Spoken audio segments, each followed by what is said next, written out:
Bonjour à tous et à toutes. On se retrouve aujourd'hui avec le grand maître Pokémon. Je sais que je n'ai pu faire de vidéo il y a longtemps et je m'en excuse grandement mes chers abonnés. Aujourd'hui nous allons parler, comme vous l'avez lu dans le titre, de manga, de mon fan manga, qui est plus précisément crossover, concentré plus précisément sur l'univers de Naruto. Quand je dis Naruto, je parle de Boruto, Naruto Next Generation et de Dragon Ball Super. Donc, commençons sans plus tarder la narration de mon manga. Bon, je n'ai pas, quand je dis manga, bon, je vais juste vous présenter le scénario, blablabla, voilà un peu quoi. Les dessins, je suis pas vraiment un expert en dessin, donc si quelqu'un est assez fort en dessin, qu'il me contacte.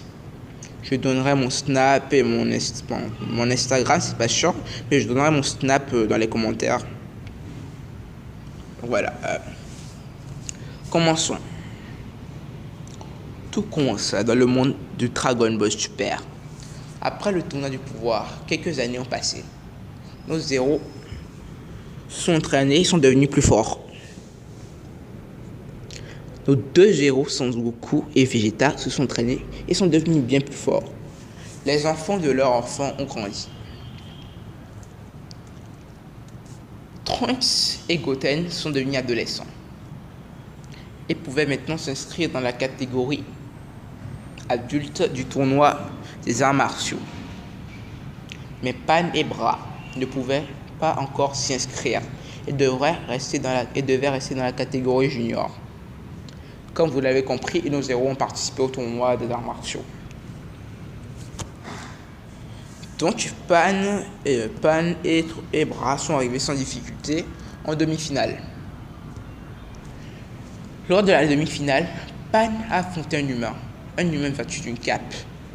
Une cape qui empêchait tout le monde, qui ne permettait pas de voir le visage de l'humain.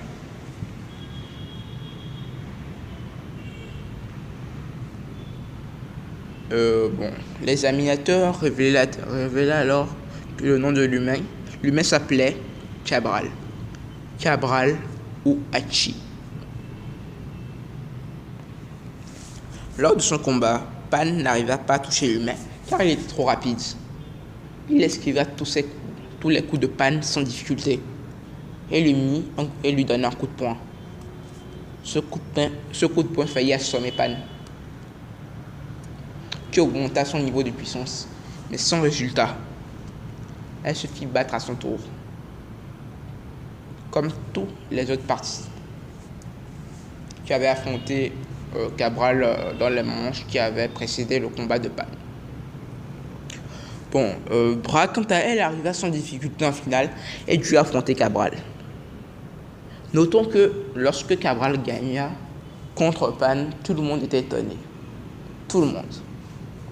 Bulma, Goku, Vegeta, Satan, Petit Cœur, Piccolo si vous préférez, Gohan, comment il s'appelle là, Videl, voilà. Et lors du combat de Bra contre Cabral, elle perdit à son tour. Pan fut très dégoûté de la défaite. Mais Bra le prit autrement. Un peu plus sereinement, disons. Et avant que Cabral s'en aille, il demanda: où habites-tu? Je veux te réaffronter dans le futur. Je deviendrai plus fort et à ce moment, lors de notre prochain combat, je te battrai. Cabral donna donc son adresse à Pan. Il lui dit: j'habite dans la capitale du Nord.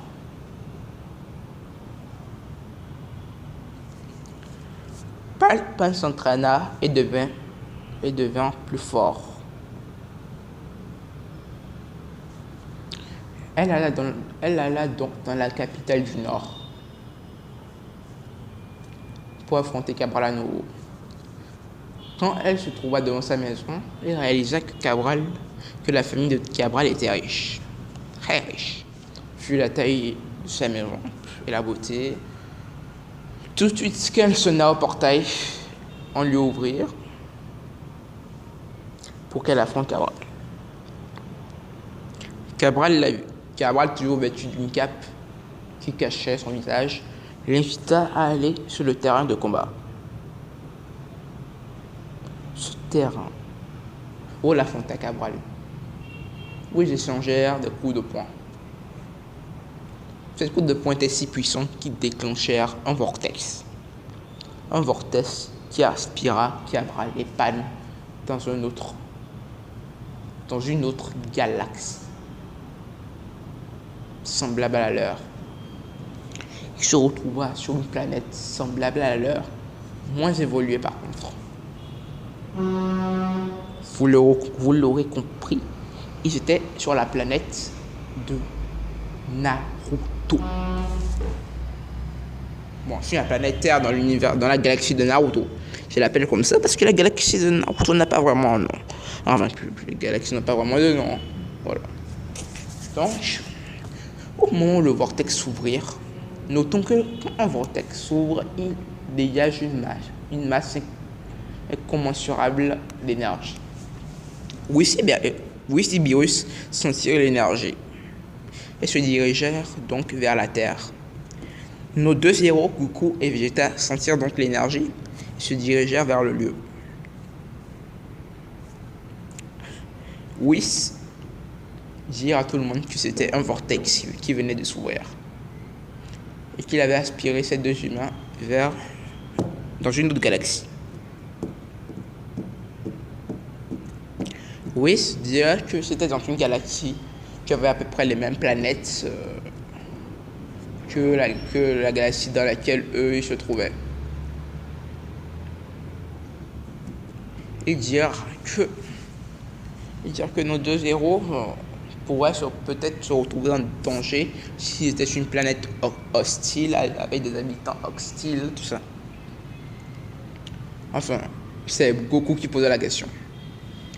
Oui, il leur dit qu'ils sont sur certaines planètes, qu'ils sont sur la planète Terre de cette galaxie. Et là, Beerus demanda: les habitants de cette planète maîtrisent-ils l'énergie? Et Whis leur dit non, qu'ils ne maîtrisent pas l'énergie. Bon, pas l'énergie comme eux dans leur galaxie, la grande galaxie de Goku, tout ça, ils ne maîtrisent pas l'énergie de la même façon. Que eux, ils maîtrisent un autre élément qui s'appelle le chakra. Beerus dit alors: laissons ces deux humains apprendre le chakra dans cet univers. Ils deviendront des guerriers beaucoup plus puissants.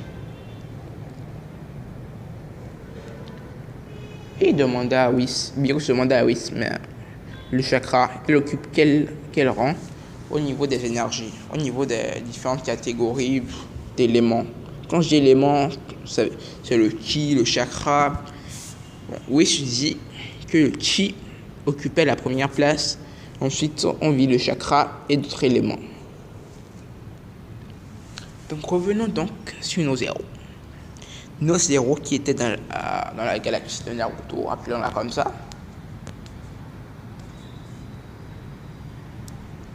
Lors de leur arrivée, déclencha une masse incommensurable d'énergie. Quand je dis que déclenchait une masse incommensurable d'énergie, pour pas qu'ils déclenchèrent, émettaient une masse incommensurable d'énergie. Naruto et Sasuke étant présents dans le village à ce moment, ressentirent cette énergie. Naruto et Sasuke se dirigèrent donc immédiatement sur les lieux, pensant que c'était deux Otsutsuki. Tout à l'heure, je vous ai précisé que le ki était plus puissant que le chakra. Donc, ceux qui utilisent le ki sont donc plus puissants de nature que ceux qui utilisent le chakra. Mais faisons un bref retour dans le passé. Lors du combat de Pan et de Cabral, après le tournoi des arts martiaux, Cabral expliqua à Pan que sa famille était différente, qu'ils avaient conçu un ki différent du ki que eux utilisaient. Ce qui était le ki de la nature, qui permettait de fusionner le ki de la nature avec le ki qu'ils avaient en lui, alors que Pan, les autres n'utilisaient que leur propre ki. C'est un attribut propre à la famille de Cabral, bien sûr. Voilà pourquoi il était aussi puissant, car son ki dépassait celui des autres, en termes de puissance. Voilà pourquoi un humain réussit à battre un Saiyan. Pour ceux qui n'avaient pas compris et qui vont dire dans les commentaires, c'est complètement illogique. Un humain ne peut pas battre un Saiyan, il est plus fort, un Saiyan est plus fort à la base, une Saiyan est plus forte à la base qu'un humain, blablabla, voilà. Vous avez compris. Donc, revenons donc à nos deux héros. Ils se retrouvaient donc de nez à nez avec Naruto et Sasuke qui leur demandèrent: qui êtes-vous? Êtes-vous des Otsutsuki? Et avant que le combat ne commence, Cabral dit: pas la peine de déclencher des hostilités, nous ne sommes pas des ennemis. Nous nous sommes retrouvés dans ce monde parce qu'on se battait en combat amical, disons. Évidemment, Naruto et Sasuke ne les croyaient pas. Ils disaient: vous venez de d'autres mondes, on ne vous fait pas confiance. Bon. Cabral dit à ce moment: que peut-on faire pour que vous nous fassiez confiance? Nous ne demandons qu'à retourner dans notre monde. Sasuke dit alors: comment de simples enfants comment de tels enfants pourraient avoir une quantité aussi phénoménale d'énergie? Cabral leur dit: c'est parce que nous sommes entraînés, nous sommes très forts. Si vous ne nous faites pas confiance, vous pouvez trouver un moyen de nous empêcher d'utiliser notre énergie. Si vous le pouvez.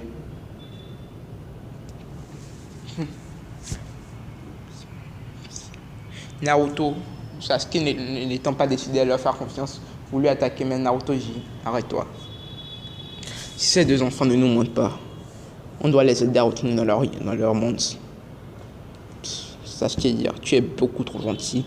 Ce pourrait être des espions des Otsutsuki. Bon, Naruto dit: bon, écoutez, on va trouver un compromis. Vous nous laisserez sceller une partie de votre chakra.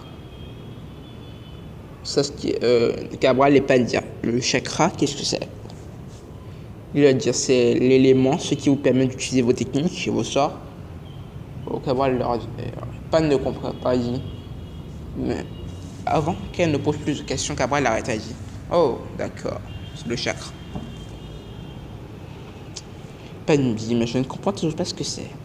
Cabral murmura: je t'expliquerai plus tard. Vaut mieux ne pas attirer trop l'attention sur nous. Laissons-les sceller notre énergie. Naruto mettait donc un sort de Funyotsu très puissant pour sceller leur chakra, une partie de leur chakra. Vous aurez la suite dans le prochain épisode. Faites-moi un retour dans les commentaires et dites-moi ce que vous pensez de mon fan manga. Dites-moi à peu près ce que vous en pensez. Dites-moi si vous l'aimez, les défauts à corriger, voilà un peu quoi. Et si quelqu'un a assez bon pour un dessin, pour dessiner, bon, qui me fascine dans les commentaires. Et je vais vous donner mon snap après. Donc, au revoir tout le monde et dites-moi si vous voulez l'épisode 2. Au revoir, abonnez-vous à la chaîne, likez et partagez la vidéo avec vos amis. Bye.